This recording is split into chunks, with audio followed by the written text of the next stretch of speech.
சிறப்பான சதித்தியானத்தை தந்த பிதாமக பிரம்மரிஷி பத்ரிஜி அவர்களுக்கும் spiritual tablets founder and research இருக்கிற நமக்கு கோபாலகிருஷ்ணன் சார் அவர்களுக்கும் ஸ்பிரிச்சுவல் டேப்லெட்ஸ் தமிழ்நாடு டைரக்டர் இருக்க லக்ஷ்மி பிரசன்னமாம் அவர்களுக்கும் வணக்கத்தையும் நன்றியும் தெரிவித்துக் கொள்கிறேன். காலை வணக்கம் மாஸ்டர்ஸ்.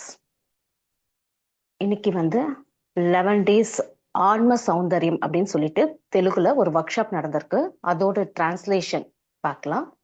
இதை ரமணி மேம் அப்படின்றவங்க இதை எடுத்து நடத்தியிருந்தாங்க. ரமணி மேம் போட்டோ இருந்தா உங்களுக்கு அனுப்பியிருக்க மேம், நீங்க அதை ஒரு வாட்டி வைங்க மேம். ஆன்ம அழகு அப்படின்னா என்னன்னா, ஆன்ம அழகு சோல் பியூட்டி, இன்னர் பியூட்டி, ஆன்ம சௌந்தரியம் இந்த மாதிரி சொல்லலாம். ஆன்ம அழகு அப்படின்னா என்னன்னா, யாருக்கு எப்படி என்ன நினைச்சோம் அப்படின்னா, ஆன்ம அழகு என்பது ஒவ்வொருவருக்குமே தேவையானதா இருக்கு. யாருக்காவது அழகுனா பிடிக்காம இருக்கானா? இல்லையா? எல்லாருக்குமே அழகா இருக்கணும், தன்னை வெளியிலயும் அழகா கட்டிக்கணும், உள்ளேயுமே நல்ல குணங்களோட இருக்கணும் அப்படின்றதுன்னு நம்ம எல்லாரோடையுமே ஆசை. ஆன்ம அழகு எப்படி வந்ததுன்னா, இந்த மேம்குள்ள ஒரு பேபி மாதிரி பிறந்தது அப்படின்னு சொல்றாங்க. 18 years பேக் அவங்க அம்மா மூலமா இந்த மெடிடேஷனுக்கு அவங்க வந்ததா சொல்றாங்க. அவங்களுக்கு இருந்த ஹெல்த் ப்ராப்ளம், ஒரு ஹெட்டேக் வந்துட்டு போகுமா, அந்த மாதிரி இருந்த எல்லாத்தையும் கூட இந்த தியானம் செஞ்சு குறைச்சிக்கிட்டதா சொல்றாங்க. இன்ட்யூஷன்ல நிறைய மெசேஜ் வந்துகிட்டே இருந்தது அவங்களுக்கு. டெலிபதி, ஆட்டோ ரைட்டிங் இதெல்லாம் கூட அவங்களுக்கு இருந்ததா சொல்றாங்க. ஒவ்வொரு முறையும் ஹெட்டேக் வரப்ப ஏதாவது ஒரு மெசேஜ் அப்படின்றது அவங்களுக்கு வருமா. அப்படியே இந்த டைம் என்ன வந்திருக்குன்னா, ஹெட்டேக் வந்தப்போ ஒரு மெசேஜ் ஏதோ வரப்போகுது அப்படின்றது அவங்க ஐடென்டிஃபை பண்ணிட்டாங்க. மெடிடேஷன்ல உட்காந்தா ஆன்ம அழகு தெலுங்குல ஒரு ஸ்க்ரால் ஆன மாதிரி அவங்களுக்கு வந்துச்சான். என்ன ஆச்சரியம்! ஆன்மானா என்ன, சௌந்தரியம்னா என்ன, ஆன்மாவுக்கு அழகுனா என்ன அப்படின்னு யோசிக்க ஆரம்பிச்சாங்களாம். ஆன்மாவை பற்றி கூட கிளியரா தெரிஞ்சு கொள்ளும் ஞானம் அப்பொழுது இல்லை. அதன் பின் அது என்ன அப்படின்னு புரிஞ்சுக்க ஆரம்பிச்சாங்களாம். இந்த ஆன்மாவுக்கு அழகு அப்படின்னா, பிசிக்கல் பாடிக்கு எப்படி நம்ம மேக்கப் செய்யறோமோ, ஆன்மாவுக்கு எப்படி மேக்கப் செய்யறது அப்படின்னு அவங்களுக்கு ஒரு யோசனையாவே இருந்ததாம். ஜிகே சாரோட கைடன்ஸ்ல வந்த மெசேஜை கிளியரா கண்டுபிடிக்கும் பொழுது சார் அவங்களுக்கு எக்ஸ்பிளைன் பண்ணாரு. நீங்க இந்த மேம் ஒரு பியூட்டிஷியனா இருக்காங்க. நீங்க ஒரு எக்ஸ்டர்னல் பியூட்டி சர்வீஸ் கொடுக்கறதுனால நீங்க எப்ப மெடிடேஷன் வந்தீங்க, நீங்க இந்த பிரபஞ்சத்திற்கு என்ன விஷயம் ஷேர் செய்ய வந்தீங்க அப்படின்னு சொல்லி கேட்டிருந்தாரு சாரு. அதை கேட்கிறப்ப இவங்களுக்குள்ள சிந்தனைகள் ஓட ஆரம்பிச்சது. சொல்ல நினைச்சத நீங்க ஆன்ம அழகின் மூலமா சொல்லுங்க அப்படின்னு சொல்லிட்டாராம். இவங்க இதை பத்தின ரிசர்ச் சர்ச் பண்ண ஆரம்பிச்சாங்க. நிறைய சர்ச்சிங், என்ன இதை பத்தியே யோசிச்சுட்டே இருப்பாங்களா. பயிற்சி மற்றும் சோதனை இவங்கக்குள்ள துவங்க ஆரம்பிச்சாங்க. எப்போ ரிசர்ச் செஞ்சாலும் அதுல ஒரு உயர்வான அம்சம் ஏதாவது ஒண்ணு புதுசா கண்டுபிடிச்ச மாதிரி இருக்குமா, இவங்களுக்கே ஒரே ஆச்சரியமா இருக்குமா, உள்ள அற்புதமாக இருக்குமா. அந்த ஞானத்தை வெளிக்கொண்டு வந்தாலும் ஆழமாக சென்றாலும் ஆன்ம அழகை தெரிந்து கொள்வது ரொம்ப ரொம்ப குறைவுதான் அப்படின்றாங்க. ஆன்ம அழகு அப்படின்னா ஒவ்வொருவருக்குமே அது இருக்கும். டிவைன் பியூட்டி அப்படின்றது பூமி மீது வரும் ஒவ்வொருவருக்குமே இருக்கும். ஆனா நாம அதை மறைச்சு ஒரு போர்வை மாதிரி போத்திடுவோம் நம்மளோட அந்த அரிஷத் வர்க்கம்னால. அதை வெளிக்கொண்டு வரும் ப்ராசஸ் தான் இந்த ஆன்ம அழகு அப்படின்றாங்க. உள் பயணம், அதாவது இன்னர்ல நம்ம போய் டிராவல் பண்ணணும் அப்படின்னு சொல்றாங்க. நம்முள் நாம் பிரவேசிப்பது, நாம் இன்னர் ஜேர்னி செய்யணும். எப்பொழுது இன்னர் ஜேர்னி செய்வோமோ நம்மிடம் இருக்கும் குவாலிட்டிஸ் என்ஹான்ஸ் ஆகும். இன்னர் குவாலிட்டிஸ் அப்படின்னா நம்ம உள்ளுக்குள்ள சில குவாலிட்டிஸ் இருக்கும். அதாவது நம்ம யார் மேலேயும் பொறாமப்படாம இருக்கணும், கோவப்படாம இருக்கணும், அன்பா இருக்கணும், இரக்கமா இருக்கணும், பரிவா இருக்கணும், இந்த மாதிரி நேர்மறை குணங்களை சொல்றாங்க. அந்த இன்னர் குவாலிட்டிஸை நம்ம என்ஹான்ஸ் செய்யறப்ப நம்மள இருக்கும் ஒவ்வொரு குவாலிட்டியுமே ஆட்டோமேட்டிக்காவே வெளியில வரும். குவாலிட்டி எப்ப வெளியில வருதோ அதன் மீது பயிற்சி செஞ்சோம் அப்படின்னா அது கண்டிப்பாக நமக்குள் இருக்கும் பியூட்டி என்பதை கண்டிப்பா வெளிக்கொண்டு வர்றதுக்கு ஹெல்ப்ஃபுல்லா இருக்கும். பர்டிகுலரா இந்த மேம் இது மேல சர்ச் செஞ்சு ப்ராக்டிக்கலா கொஞ்சம் இம்ப்ளிமெண்ட் செஞ்சு ஒரு 2 years மேலேயே ரிசர்ச் ஓரியன்டட்ல இருந்துட்டாங்களாம். ஒவ்வொரு விஷயத்திலுமே அவங்க ரிசர்ச் செஞ்சாங்க. கொஞ்சம் கான்செப்ட்ஸ் ரிசர்ச் செய்யறது அப்படின்றது நடந்தது. இந்த கான்செப்ட்ஸ் கொஞ்ச நாள் அவங்க மேலேயே அவங்க அப்ளை செஞ்சுக்கிட்டாங்க, இந்த பிரயோகம் பண்ணிக்கிட்டாங்களாம். ரொம்ப பெரிய நல்ல ரிசர்ச் அப்படின்றது அவங்களுக்கு நடந்ததா சொல்றாங்க. எப்ப வந்ததோ என்கிட்ட வரும் ஒவ்வொரு கிளைண்ட் மேலேயும் கூட அவங்க வந்து ஒரு பியூட்டிஷியனா இருக்கிறதுனால அவங்க அந்த கிளைண்ட்ஸ் மேல கூட அதை அப்ளை செய்யறது அப்படின்றது நடந்திருக்கு.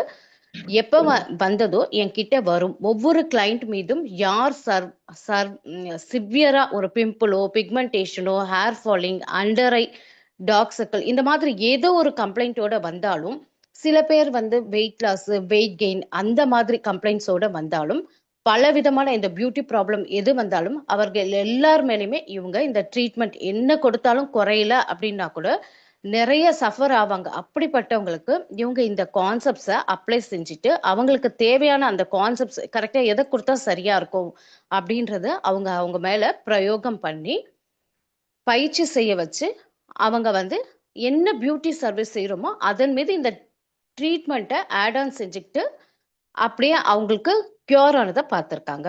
இப்படி ஒரு 15 இயர்ஸா இவங்க வந்துட்டு ஆன்ம சௌந்தரியம் மீது எல்லார் மீதுமே யாரெல்லாம் வராங்களோ யாருக்காவது ஏதாவது ப்ராப்ளம் இருக்கு இந்த பியூட்டி பத்தின விஷயங்கள் அப்படின்னா அவங்க எல்லாருக்குமே இந்த ஸ்பிரிச்சுவல் கான்செப்ட்ஸை அப்ளை செஞ்சிருக்காங்க. அவங்களுமே நல்ல பயிற்சி செஞ்சு அவர்கள் நல்ல பலனை பெற்றிருக்காங்க. இது அற்புதமான ப்ராசஸ். இது வாழ்க்கை முழுவதும் பயிற்சி செய்யணும் என அவங்க தெரிஞ்சு கொண்டாங்க. அவங்க எவ்வளவோ ஆனந்தம் பெற்று எஸ் இது கரெக்ட் அப்படின்னு நினைச்சு ஒரு பியூட்டிஷியனா அவங்க இந்த சோல் பியூட்டிய செய்யணும் அப்படின்னு நினைச்சாங்க. உலகம் முழுவதும் இது நிறைய இந்த கான்செப்ட்ஸை எல்லாருக்கும் கொடுக்கணும், அதுக்காக ப்ரிப்பேர் செஞ்சது அப்படின்றது நடந்தது. யாருக்கு என்ன கான்செப்ட் தேவைப்படுதோ, ஸ்கின் ட்ரீட்மெண்ட் வரவங்களுக்கு ஸ்கின்னு, ஹேர் ட்ரீட்மெண்ட் வரவங்களுக்கு ஷாம்பு, கிரீம்ஸ் எப்படி நம்ம சஜஸ்ட் பண்ணுவோம் அதே மாதிரி தான் அவங்களுக்கு இந்த ஒரு கான்செப்ட்ஸை சஜஸ்ட் செஞ்சு அவங்க ப்ராக்டிஸ் செய்யறப்ப அவங்க உள்ள இருந்து அந்த செல்ஸ் உள்ள இருக்கிற அந்த செல்கள் எல்லாம் கூட ஆக்டிவேட் ஆகுது. அதை ப்ராக்டிஸ் செய்யறப்ப அவங்க உள்ள இருந்து அந்த செல்ஸ் ஆக்டிவேட் ஆச்சு. இந்த மாதிரி நம்ம ஒவ்வொருவருமே ஏதோ ஒரு கவலை, ஒரு ப்ராப்ளம், ஒரு சேலஞ்ச், ஒரு பாலிஷ் இந்த மாதிரி ஏதோ ஒரு விஷயத்துல சஃபர் ஆகும். அப்போ ஏன் அந்த மாதிரி வருது அப்படின்னு யோசிச்சோம் அப்படின்னா நம்ம கிட்ட அந்த நாலேஜ் இல்லாததுதான். நம்ம குரு என்ன சொல்லியிருக்காரு, நம்மளோட அறியாமை தானே நம்மளோட நோய்க்கு முக்கிய காரணமா இருக்கு அப்படின்னு சொல்லியிருக்காரு இல்லையா. அதன் மீது எப்பொழுது நாலேஜ் எடுத்தனோ இந்த மேம் எடுத்தாங்களோ இன்னும் அதுல இருந்து வெளிவர்றது அப்படின்றது நடந்தது. இதுதான் ஆன்ம அழகு அப்படின்னு சொல்றாங்க. இதை பத்தி இன்னும் ஆழமா வர கிளாஸஸ்ல நம்ம தெரிஞ்சுக்கலாம் அப்படின்னு சொல்லிட்டு ஃபர்ஸ்ட் டே கிளாஸ்ல ஒரு சின்ன ஹோம்ஒர்க் மாதிரி கொடுத்தாங்க. ஆன்ம சௌந்தரியம் என்ன அப்படின்னு இது வரைக்கும் நம்ம தெரிஞ்சுக்கிட்டோம். இன்னர் பியூட்டியை பத்தி நல்லாவே புரிஞ்சிருக்கும். தெரிஞ்சு கொள்றதுக்கு முன்னாடி ஒரு 5 பாயிண்ட்ஸ் இன்னில இருந்து ஃபாலோ பண்ணுங்க அப்படின்னு சொன்னாங்க. ஒரு மிரர் முன்னாடி நின்று ஒரு 5 மினிட்ஸ் நிக்க சொல்றாங்க. நின்று சும்மா அந்த கண்களோட கண்ணு வச்சு பார்க்க சொல்றாங்க. ஃபர்ஸ்ட் வந்து நமக்கு அந்த மாதிரி அமையாது. நமக்கு வந்து நம்மளை பார்க்கறதே கொஞ்சம் நிறைய யோசனைகளோடவோ அந்த மாதிரி நம்ம இருந்துருவோம். கொஞ்சம் டைவர்ட் ஆயிடுவோம். கொஞ்சம் கஷ்டமா இருக்கலாம் ஃபர்ஸ்ட். நாளடைவுல வந்து அதை ப்ராக்டிஸ் செய்யறப்ப வந்துட்டு நமக்கு முகத்துல வந்து ஒரு பிம்பிள்ஸ் வருதா இல்ல ஏதாவது ஒரு சின்னதா டார்க்கா ஏதாவது கிரியேட் ஆகுதுன்னா கூட அது எல்லாமே நம்ம பார்த்தோம்னா ஏன் இது எனக்கு வந்தது அந்த மாதிரி கொஸ்டின்ஸ் போட்டுக்க சொல்றாங்க. செல்ஃப் லவ் அப்படின்றது இம்ப்ரூவ் ஆகும். இங்க ஹவு டு டாக் வித் மிரரை பார்த்து ஃபேஸ் எப்படி பார்க்கணும் அப்படின்றத சொல்றாங்க. இப்போ நம்ம ஒரு ஹேர் ஸ்டைல்னா எப்படி இருக்கு அப்படின்னு பார்ப்போம், நம்ம ட்ரெஸ்ஸிங் நல்லா பண்ணியிருக்கோமா அப்படின்னு பார்ப்போம். 5 மினிட்ஸ் ஒரு தீட்சை மாதிரி இதை பண்ண சொல்றாங்க. செகண்ட் வந்து கைண்ட்னஸா இருக்க முடியுமா அப்படின்னு பார்க்கறது. அதாவது நம்ம அன்பா இருக்கோமா எல்லார்கிட்டையும் அதையுமே நம்ம செக் பண்ணணும். இரக்கமா இருக்கோமா அதையும் நம்ம செக் பண்ணணும். அதாவது கம்பேஷனா இருக்கோமா, அதுக்கப்புறம் நம்ம ரொம்ப பேஷன்ஸா பொறுமையா இருக்கோமா, இது எல்லாத்தையுமே நான் செக் பண்ணிட்டு அதை அந்த மிரர் முன்னாடி நின்று நான் இன்னைக்கு நாளை எப்படி பண்ணிட்டு இருக்கேன், இன்னைக்கு நான் இரக்கமா இருக்கிறேன்னா அன்பா இருக்கிறேன்னா, இந்த இடத்துல ஏதாவது நம்ம தவறு செஞ்சிருந்தா அதை கூட அந்த மிரர் முன்னாடி பேசுற மாதிரி பாவனை பண்ண சொல்றாங்க. ஒரு 5 மினிட்ஸ் ஃபர்ஸ்ட் ஸ்டார்ட் பண்ண சொல்றாங்க. ஒரே நாள் ரிசல்ட் கிடைக்காது. நீங்க தினமும் பண்ணும் பொழுதுதான் உங்களுக்குள்ள முகத்திலேயோ உங்களோட சுத்தி எந்த இடத்துல வெளி அழகுல இங்க ஏதாவது ஒரு ப்ராப்ளம் இருந்ததுன்னா ஈஸியா ஐடென்டிஃபை பண்ண முடியும். செல்ஃப் லவ் அப்படின்றது இன்க்ரீஸ் ஆகும். அப்புறம் நம்மளோட இன்னைக்கு 3 குணங்களை மட்டுமே எடுத்து, அதாவது அன்புனா என்ன, இரக்கம்னா என்ன, இந்த மாதிரி நம்ம இன்னைக்கு நாள் ஃபுல்லா கடைபிடிச்சோமா, பொறுமையா இருந்தோமா, எந்த இடத்துலயாவது பொறுமையை இழந்தோமா, அது எல்லாமே செல்ஃப் இன்ட்ராசெப்ஷன் செய்ய சொல்லியிருக்காங்க. ஏன்னா ஒவ்வொரு நிமிடமே நம்ம அவேர்னஸோட இருந்து ஒவ்வொரு சுச்சுவேஷன்ஸுமே இந்த 3 பாயிண்ட்ஸ் அப்சர்வ் செஞ்சுக்கிட்டு, அதாவது பேஷன்ஸ், கம்பேஷன், அதுக்கப்புறம் கைண்ட்னஸா இருந்தனா இல்லையா அப்படின்றத செக் பண்ணிக்கணும். இங்க நீங்க தான் ஜட்ஜ், யாருமே இல்லை. இன்னர் குவாலிட்டிஸ் வரணும்னா ஒவ்வொருவன் மீதும் இந்த ஒர்க் அவுட் அப்படின்றது நடக்கணும். நம்ம ஒர்க் அவுட் செய்யாம நம்மள நாம நான் கரெக்டா தான் இருந்தேன் அப்படின்னா யாருமே எதுவுமே செய்யறதுக்கு இல்லை. மிரர் மீது இந்த 5 மினிட்ஸ் அப்சர்வ் செய்யுங்க. இந்த பாயிண்ட்ஸை வந்து அப்ளை பண்ணுங்க. அப்பதான் ஆன்ம அழகை பத்தி இன்னும் வரும் காலத்துல யாருக்கு ஏன் எப்படி அப்படின்றத தெரிஞ்சுக்கலாம் அப்படின்னு சொல்லி ஃபர்ஸ்ட் டே கிளாஸ அவங்க முடிச்சிருந்தாங்க. அதுக்கப்புறமா வந்துட்டு இன்னொரு மேம் வந்திருந்தாங்க. அவங்க வந்து கீதா கிரீஷ் அப்படின்னு சொல்லிட்டு அவங்க வந்து என்ன சொல்லியிருந்தாங்கன்னா, அவங்க வந்து யோகா மாஸ்டரா இருக்காங்க. யோகாவை பத்தி சொல்லியிருந்தாங்க. இன்னர் பியூட்டி அப்புறம் இந்த யோகா ரெண்டுத்துக்குமே ஒரு கனெக்ஷன் அப்படின்றது இருக்கு அப்படின்னு சொல்லி சொன்னாங்க. இன்னர் பியூட்டினா அது ஆன்ம அழகு, அது நமக்குள்ள இருந்து வரும். யோகா அப்படின்னா எக்ஸ்டர்னலா பண்ணக்கூடியது. It gives a physical structure to your body, அதாவது உங்களுக்கு வெளி வடிவமைப்பை தரக்கூடியதா இருக்கும் அப்படின்னு சொல்றாங்க. அப்போ வாட் இஸ் யோகா அப்படின்னு சொல்லிட்டு, யோகா அப்படின்றது என்ன அப்படின்னா உடலையும் மனசையும் ஒருங்கிணைக்க கூடியதா இருக்கு. யோகாவை பற்றி இது ஒரு பிசிக்கல் எக்ஸசைஸ், இது ஒரு ஆசனா முத்ரா, பாடியை ட்விஸ்ட் செஞ்சு டேர்ன் செஞ்சு அதாவது இந்த மாதிரி வளைக்கணும் அந்த மாதிரி எல்லாம் இருக்கும் அப்படின்னு சொல்லி சொல்லுவாங்க. பிசிக்கல் எக்ஸசைஸ் என்றும் இதை நம்ம நினைப்போம். இதுதான் ஜெனரல் கான்செப்ட்ஸா நம்ம நினைப்போம். பட் யோகா அப்படின்னா என்னன்னா beyond this body and mind. It is not resist as asanas, pranayamas, mudras, union of body and mind. அதாவது பாடி அண்ட் மைண்டை ஒருங்கிணைச்சு சுவாசத்தோட கொண்டு போகணும் அப்படின்னு சொல்லி சொல்றாங்க. நாம எப்படி பாடி அண்ட் மைண்டை ஒருங்கிணைக்க முடியும் அப்படின்னா நம்ம சுவாசத்தோட தான் ஒருங்கிணைக்க முடியும். ஜென்ரலா ஜூம்பா, ஜிம் இது மாதிரி நிறைய எக்ஸசைஸ் இருக்கு. ஆனா யோகா மட்டும்தான் மூச்சோட சேர்ந்ததா இருக்கு. இதுதான் ஹையர் கான்சியஸ் ஸ்டேட்டுக்கு கொண்டு போகும். ஸோ இன் மெடிடேஷன் நம்ம என்ன பண்ணுவோம் அப்படின்னா நம்மளோட இந்த மெடிடேஷன் அப்படின்றது goals to reach the higher state. நம்ம வந்து ஹையர் ஸ்டேட்டுக்கு போறது தான் நம்மளோட கோலா இருக்கும் இந்த மெடிடேஷன்ல. அதுக்கு இந்த யோகா வந்து ஹெல்ப்ஃபுல்லா இருக்கு, உதவுது அப்படின்றாங்க. நாம ஆசனங்கள், பிராணாயாமங்கள், முத்திரைகள் செய்யறப்ப நாம ஹையர் கான்சியஸ் ஸ்டேட்டுக்கு போறோம். நாம சுவாசத்தோடு உடலையும் மனதையும் ஒருங்கிணைக்கிறது தான் இந்த யோகா. யோகாவை எப்படி செய்யலாம் அப்படின்னா நாம நம்மளோட இந்த உடலையும் பிரெயினையும் ட்ரெயின் செய்யணும், பிராக்டிஸ் செய்ய வைக்கணும். சில போஸ்டர்ஸ் உட்காருமாறு நாம ட்ரெயின் செய்வோம். கொஞ்சம் கஷ்டமா இருக்கும் சில போஸ்டர்ஸ் எல்லாம் நம்மளால கொஞ்ச நேரம் ஒரு நிமிஷம் இருக்கிறது. பட் பிராக்டிஸ் செய்ய செய்ய நாளடைவுல நமக்கு அந்த போஸ்டர் வந்து நல்லபடியா இன்க்ரீஸ் பண்ணிக்கலாம். இப்போ சூரிய நமஸ்காரம் இதெல்லாம் கூட செய்யும் பொழுது கொஞ்சம் கஷ்டமா இருக்கும். ஆனா நாளடைவுல அது ஈஸியா வந்துடும். எங்கேயாவது மசில் பிடிக்கிற மாதிரி இல்ல அது பண்ணும்பொழுது சில வலிகளை கூட நம்ம ஃபீல் பண்ணுவோம். ஆனா கொஞ்ச நாள் அதுக்கப்புறம் நம்மளால அந்த ஃபிளெக்சிபிலிட்டி அப்படின்றத மெயின்டைன் செய்ய முடியும். யோகா அப்படின்னா நம்ம அதோட குரு யாருன்னு சொல்வோம்னா பதஞ்சலி முனிவர். அவர் அஷ்டாங்க யோகாவை கொடுத்திருக்காரு. அவரு 8 அங்கங்கள் யோகால இருக்கு. அதெல்லாம் என்ன இருக்குன்னு உங்க எல்லாருக்கும் தெரியுமா அப்படின்னு கேட்டுட்டு அதை சொல்றாங்க. யம, நியம, ஆசன, பிராணயாம, பிரத்யாகார, தாரண, தியான, சமாதி. இவ்வாறு இந்த ஸ்டேட் ஆஃப் கான்சியஸை ரீச் ஆகலாம் அப்படின்னு சொல்லி இதை சொல்றாரு. இந்த ப்ராசஸ்ல கரெக்டா இந்த 8 முறைகள்ல நம்ம அடுத்தடுத்த ஸ்டேஜை மூவ் பண்ணிட்டு போகலாம். யமனா என்ன அப்படின்னா சோஷியல் கண்டென்ட். அதுல 5 பாயிண்ட்ஸ் இருக்கு. அது என்ன அப்படின்னா அகிம்சா, சத்யா, அஸ்தேயா, பிரம்மச்சரிய, அப்பரிக்கிரஹா அப்படின்றாங்க. இதுல அகிம்சா அப்படின்னா நம்ம எல்லாருக்குமே தெரிஞ்சதுதான். நான் வயலன்ஸ் அப்படின்னு சொல்லி சொல்லுவாங்க. அன்பா இரக்கமா இருக்கிறது, யாரையும் காயப்படுத்தக்கூடாது அப்படின்ற நம்ம சைவமா இருக்கிறதும் அதுக்கு தானே. நம்ம எந்த உயிரினத்தையும் அன்புதான் வைக்கணும் தவிர்த்து அவங்கள நம்மள சாப்பிடக்கூடாது அப்படின்லாம் நினைப்போம் இல்லையா. ஸோ அது அகிம்சா. காந்திஜி கடைபிடிச்சதும் அந்த அகிம்சை தான். அடுத்ததா சத்யா. இந்த அகிம்சா அப்படின்னா நம்ம எப்படி எந்த இடத்துலையுமே மென்டலி பிசிக்கலி இந்த தாட் லெவல்ல கூட நம்ம அகிம்சையை தான் கடைபிடிக்கணும். அடுத்தது சத்யா. சத்யா அப்படின்னா பீயிங் ட்ரூத்ஃபுல்னஸ், உண்மையை பேசுறது, உண்மையா நேர்மையா இருக்கிறது, எல்லாருக்குமே ஹானஸ்டா இருக்கணும். அந்த மாதிரி உள்ளேயும் நமக்குள்ளேயும் ஹானஸ்டா இருக்கிறது. அதுக்கப்புறம் அஸ்தேயா அப்படின்னா பீயிங் அதர் பொசசிவ்னஸ், அதாவது அடுத்தவங்களோட சுயநலத்தை நாம எடுப்பது அப்படின்னு சொல்றாங்க. பிரம்மச்சரியா அப்படின்னா சென்சுவல் ப்ரெஷர் அப்படின்றாங்க. அதை கண்ட்ரோல் செய்யறது, அதாவது நமக்கு 5 புலன்கள் இருக்கு, அது எல்லாத்தையுமே நம்ம கண்ட்ரோல் பண்ணிக்கிட்டு எதையுமே அளவுக்கு அதிகமாவோ அளவுக்கு குறைவாவோ இல்லாம மிதமான மத்திய மார்க்கத்துல கடைபிடிக்கிறது. அப்பரிக்கிரஹா அப்படின்னா ஸ்டீலிங் அதர்ஸ், அதாவது அடுத்தவங்களோட பொசசிவ்னஸ நம்ம மைண்ட் லெவல்ல கூட எடுத்துக்க கூடாது, அந்த மாதிரி நம்ம இருக்கணும். அடுத்ததான் நியமா. நியமா அப்படின்னா பர்சனல் கண்டென்ட், அதாவது இதுலயும் ஒரு 5 ஸ்டெப்ஸ் இருக்கு. அது வந்து சௌஷ்ய, சந்தோஷ, தபஸ், வாத்தியாய, ஈஸ்வர, பிரம்மி, தான அப்படின்னு சொல்றாங்க. சௌஷ்ய அப்படின்னா கிளீன்னஸ்.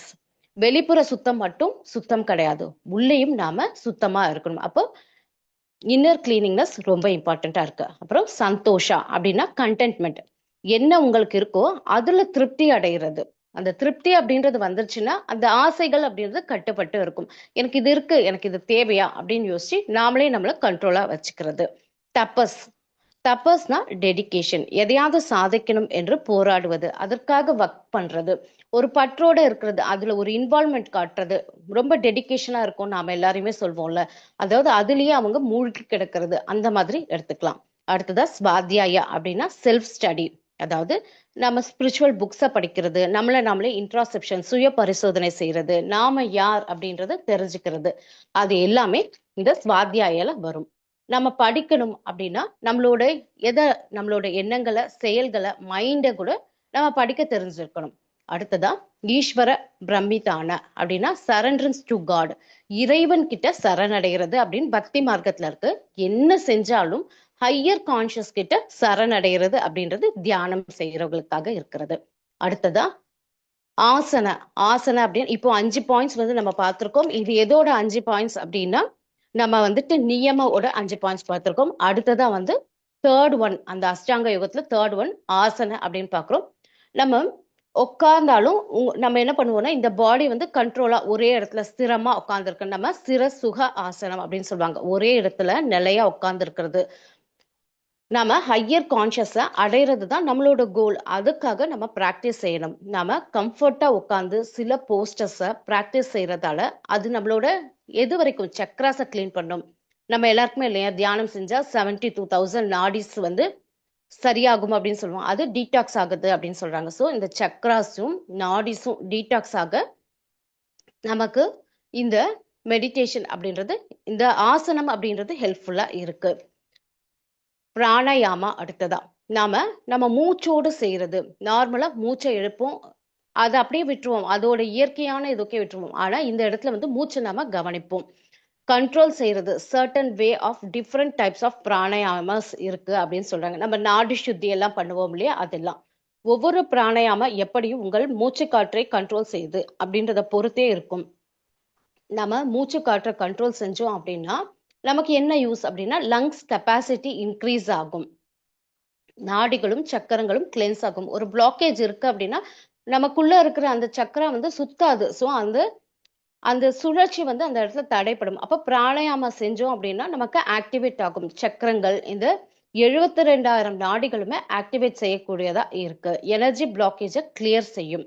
அடுத்ததா 5th ஒன் பிரத்யக்ஹாரா. இது வந்து என்னன்னா control of the sensual pressure அப்படின்றாங்க. சுவாசத்தோடு வேலை செஞ்சோம் அப்படின்னா ஐம்புலன்கள் கண்ட்ரோல் ஆகும். இது மென்டல் ப்ரிப்பரேஷன் அப்படின்னு கூட நம்ம சொல்லிக்கலாம். அடுத்ததான் 6th ஒன் தாரணா. தாரணா அப்படின்னா இன்டர்னல் ஃபோக்கஸ், உள்முக பயணம், உள்ள போறது அப்படின்னு சொல்லுவோம் இல்லையா. இதுதான் அது ஃபர்ஸ்ட் மெடிடேஷனோட ஃபர்ஸ்ட் ஸ்டெப். நாம எதை சொல்வோம், நான் உள் பயணம் போகணும் அப்படின்னு சொல்லுவோம் இல்லையா, அதுதான் தாரணா. யம நியம ஆசன பிராணாயாமா. இது இந்த ஃபர்ஸ்ட் 4 வந்து எக்ஸ்டர்னலா வெளியில நம்ம என்ன செய்யணும் அப்படின்றத குறிக்குது. இது வெளியில பிராக்டிஸ் செய்யறது. பிரத்யேகஹார, தாரண, தியான, சமாதி இதெல்லாம் இன்டர்னல் பிராக்டிஸ்க்கு குறிக்குது. தாரணா அப்படின்னா இன்டர்னல் ஃபோக்கஸ். நம்ம உள்பக்கமா, நம்ம எல்லாருமே வெளிப்பக்கமா பார்ப்போம், ஆனா அந்த மாதிரி இல்லாம உள்பக்கமா நம்மளை நம்ம பார்த்துக்கிறது. நம்ம செல்ஃப் இன்ட்ராசெப்ஷன் பண்றதாகட்டும், நமக்குள்ள என்ன மாதிரியான விஷயங்கள் நடக்குது, நம்மளோட எண்ணம் எப்படி இருக்கு, இது எல்லாமே இன்டர்னல் பிராக்டிஸ்ல, இன்டர்னல் ஃபோக்கஸ்ல வரக்கூடியதா இருக்கும். 7th ஒன் தியான அப்படின்னா கான்சென்ட்ரேட்டிங் ஆன் ஒன் பாயிண்ட். அதாவது ஒரே ஒரு பாயிண்ட்ல, ஒரே ஒரு புள்ளியில மட்டுமே நம்ம கவனம் செலுத்துவோம், அதுதான் தியான அப்படின்னு சொல்றாங்க. 8வது சமாதி. சமாதி அப்படின்னா லாஸ்ட் ஸ்டேஜ் ஆஃப் யோகா. இதுதான் மெடிடேட்டிவ் ஸ்டேட். நாம எல்லோருமே இந்த நிலையை அடைய பிராக்டிஸ் அப்படின்றத செய்யறோம். யோகிக் பிரீத்தை பத்தி இப்ப நம்ம பார்க்கலாம். யோகிக் பிரீத் அப்படின்னா சின்ன குழந்தைங்க பிரீத் எப்படி செய்யும் பார்த்திருக்கீங்களா? நம்மளாம் என்ன பண்ணுவோம், ஒரு ஸ்ட்ரெஸ் வந்துட்டு டக்கு டக்குன்னு மூச்சை எடுத்து விட்டுருவோம் அவசர அவசரமா. வயிறு மேல அவங்களுக்கு எழும்பி இறங்குற மாதிரி இருக்கும். நாம கூடிய அப்படியே பிறந்து இப்படி சுவாச காற்ற உள்ளிழுக்கிறோம். ஆனா என்ன ஆகும், நாளடைவுல அந்த பிரீத் அப்படின்றது வயிறு வரைக்கும் போகாது, செஸ்ட் வரைக்கும் போகும், அதுக்கப்புறம் ஷோல்டர் வரைக்கும் இருக்கிற மாதிரி இருக்கும். இதை தான் வந்து நம்ம அப்சர்வ் பண்ணி யோகிக் பிரீத்தா நம்ம எப்படி பண்ணலாம் அப்படின்றத பார்க்கலாம். நாம அப்சர்வ் செஞ்சோம் அப்படின்னா ஷாலோ பிரீத் தான் நம்ம பண்ணுவோம். அதாவது பாதி பிரீத் தான், ஃபுல் பிரீத்தை யாருமே பண்ண மாட்டோம். ஒரு திருப்தி அடைஞ்ச நிலையிலையோ ரொம்ப சந்தோஷமா இருக்கும், நல்லா சிரிச்சோம் அப்படின்றப்ப மட்டும்தான் நம்ம இந்த ஃபுல் பிரீத் அப்படின்றத எடுப்போம். இல்லைன்னா அவசர அவசரமா சாப்பிட்றது, அவசர அவசரமா ஓடுறதுல நம்ம ஷாலோ பிரீத்ல தான் இருப்போம். நாம ஆழமான மூச்சு எடுத்தா இந்த லங்ஸ் கெப்பாசிட்டி அப்படின்றது இன்க்ரீஸ் ஆகும். யோகிக் பிரீத்னா 3 டிஃப்ரெண்ட் ஸ்டேஜஸ் அப்படின்றது இருக்கு.